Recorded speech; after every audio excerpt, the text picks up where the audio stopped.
देश की राजधानी दिल्ली में 27 साल बाद सत्ता में वापसी कर बीजेपी ने इतिहास रच दिया। सत्ता में आने के बाद से ही बीजेपी लगातार एक्शन मोड में नजर आ रही है।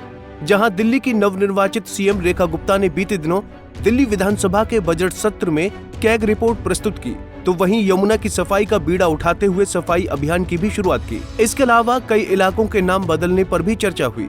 इसके साथ ही दिल्ली की सीएम रेखा गुप्ता ने दिल्ली में उठे कई तरह के मुद्दों पर एक्शन लेते हुए अब कुछ ऐसा कर दिया है जिसकी काफी सराहना हो रही है।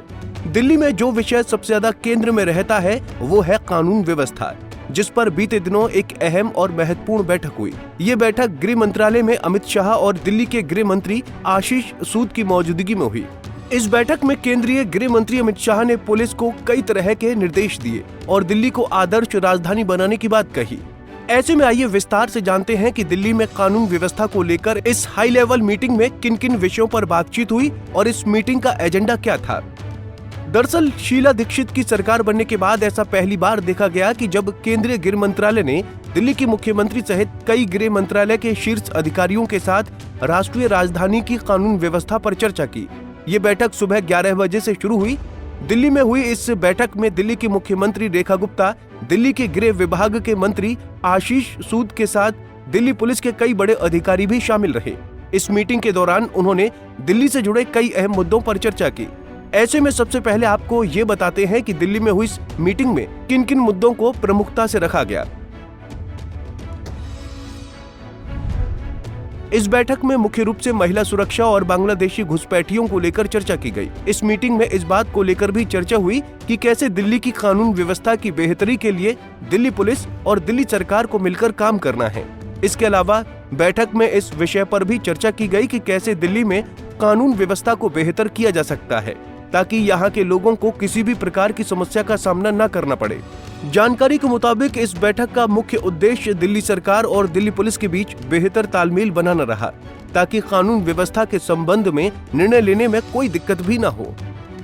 आपको बता दें कि इसके साथ ही गृह मंत्री अमित शाह ने पुलिस अधिकारियों को कई तरह के निर्देश दिए।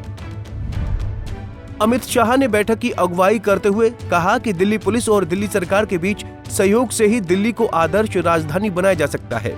इसके साथ उन्होंने पुलिस को ये निर्देश दिए, दिल्ली पुलिस जल्द से जल्द ये सुनिश्चित करे कि वो इंटर स्टेट गैंग को दिल्ली से हटा दे। खराब प्रदर्शन कर रहे पुलिस स्टेशनों और डिवीजनों पर कार्रवाई की जाए। बच्चों और महिलाओं की सुरक्षा को ध्यान में रखते हुए जे क्लस्टरों में नई सुरक्षा समितियां बनाई जाए। डीसीपी लेवल के अधिकारी पुलिस स्टेशन में जाएं और जन सुनवाई कैंप लगाकर लोगों की समस्याओं का समाधान करें। दिल्ली पुलिस के खाली पदों पर जल्दी से भर्ती शुरू की जाए। दिल्ली के ट्रैफिक जाम का जिक्र करते हुए अमित शाह ने कहा कि दिल्ली पुलिस उन सभी ट्रैफिक जाम वाली जगहों की पहचान करे, साथ ही पुलिस कमिश्नर और मुख्य सचिव मिलकर मीटिंग कर समाधान निकालें। उन्होंने 2020 में हुए दिल्ली दंगों की घटना को जल्दी निपटाने के लिए दिल्ली सरकार में स्पेशल अभियोजन की नियुक्ति की भी बात कही।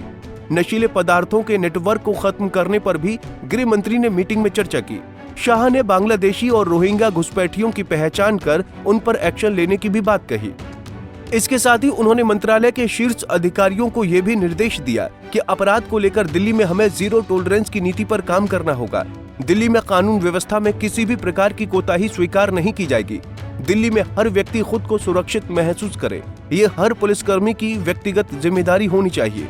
आपको बता दें कि दिल्ली विधानसभा चुनाव से पहले 22 नवंबर को भी केंद्रीय गृह मंत्री अमित शाह ने अपने मंत्रालय के शीर्ष अधिकारियों को तलब कर दिल्ली में कानून व्यवस्था की स्थिति की समीक्षा की थी।